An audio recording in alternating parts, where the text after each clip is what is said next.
Hello, and welcome back to my channel, or if you're new here, welcome. This is the fourth and final piece that I did for Inktober this year, and it is the part 2 of one of the pieces that I did. The first one was of Persephone, called the Descent, and this is the part 2 called the Ascent. It was requested that I give a little bit of background on who Persephone is. So I will do that now to give you a little insight into some of the choices that I made and why the design is the way it is. So Persephone is a Greek goddess. She's the daughter of Demeter, who is the goddess of vegetation and fertility.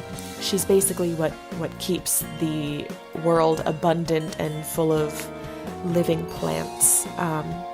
So she's her daughter. Hades, the god of the underworld, who I'm sure you know of, fell in love with Persephone, but Demeter would not consent to the marriage. She would not condone the marriage. So it's said that Hades kidnapped Persephone. There are some stories, there are lots of variations, just like there is with any story that's so old and passed down over so many hundreds of years.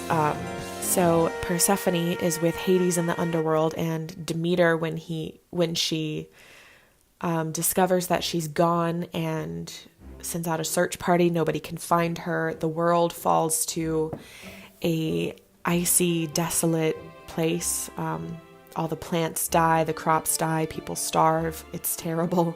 So if you eat anything while you're in the underworld, you are then not permitted to leave. Persephone, until this point, had not eaten anything.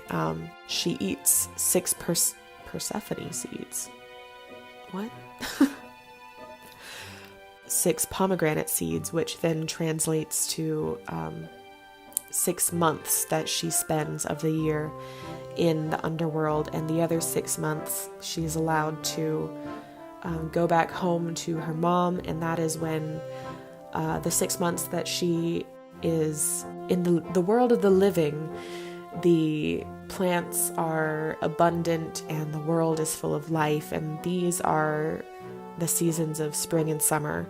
And when she goes into the underworld and Demeter is sad, that is the winter time when everything gets cold and dies. And so the first piece that I did is called the Descent, because it's when she is surrounded by life but descending into the underworld.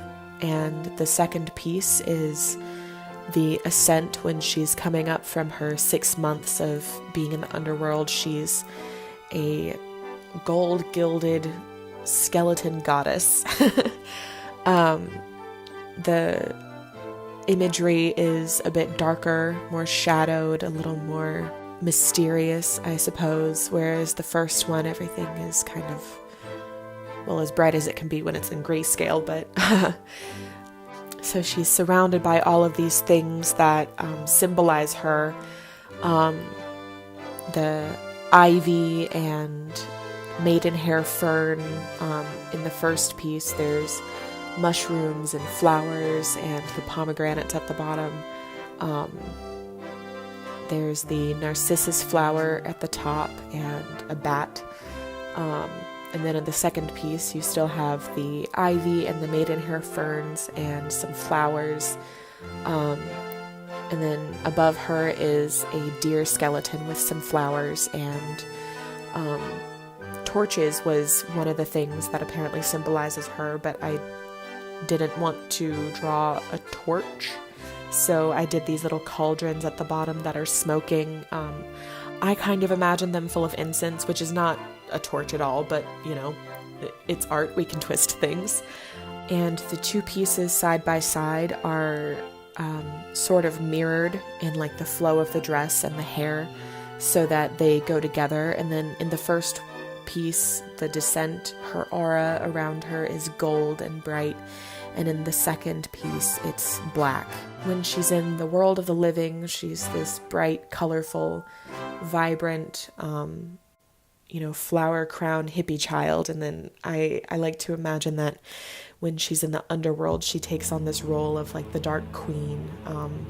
I kind of like these pieces, but I feel like this is one of those things as an artist that like 5 years down the road from here, I'm going to recreate them and they're going to be way better once my skill level has increased and I have more of a handle on composition and value and all of that. I love the concept and the subject matter and the themes and everything, and I kind of like how they turned out, visually, but I don't think I did it justice.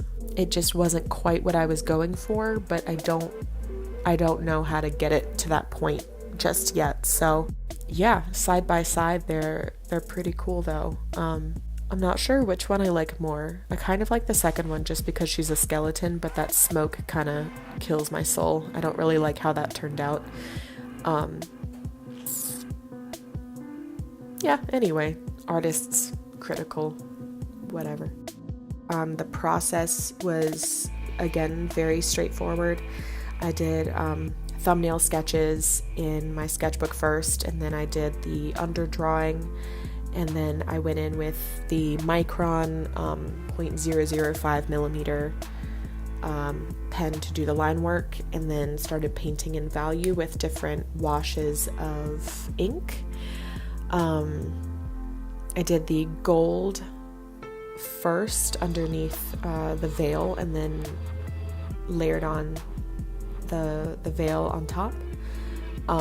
Once I was done with everything, I went in with some more line work and sort of went back and forth. It's always a push and pull situation. You kind of have to mold things together.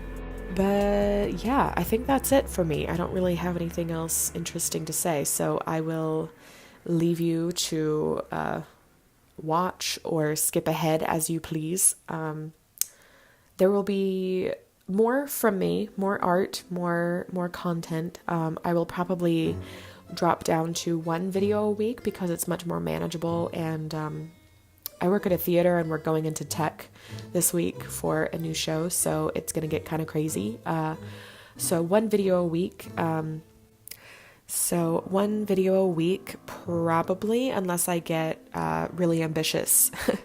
I'm hoping to do some different kinds of content that I'm really excited by, and I would love to know if anybody else has any interest in productivity, time optimization. I'd like to get into bullet journaling and share with you some of the ways that I kind of keep on top of things while balancing trying to start an art business and a full-time job and a personal life and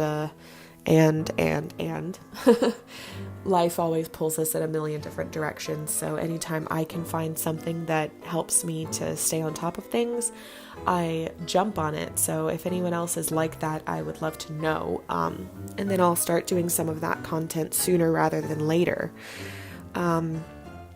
Aside from that, I'm still going to be working on art pieces. I have a wig to make for a friend of my dad's. So if that is something that anybody's interested in seeing the process of, I'd love to know as well. That's what I do. That's my job by trade. I am a wig maker. So yeah, lots of things going on. Let me know what you're interested in, because I don't want to put things out here that nobody cares about, but at the same time, I don't want to put things out there that I don't care about. So we'll find the balance. I have a purely art Instagram that is at Pisces Prints by Erin, and I have an Etsy shop that is also the same name, Pisces Prints by Erin, as well as a Facebook page by the same name.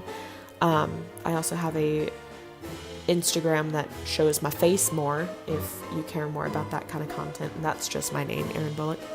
I'd love to have you over there if you're interested in what I've got going on off the YouTubes. Thank you so much for watching. If you liked it, I would so appreciate you hitting that thumbs up. And if you're interested in more content like this or some of the content that I spoke of earlier, I would love for you to hit the subscribe button and that notification bell, and then you'll know whenever I post new stuff. I think I am at 19 subscribers right now, which is pretty cool. 20 would be really exciting. It's kind of become a secret goal of mine that by my birthday, March 3rd, I would love to have 50 subscribers. So yeah, if you'd like to be one of those, one of my little growing family, hit that subscribe button. I would really love it. Thank you again so much for watching, and see you next time. Bye.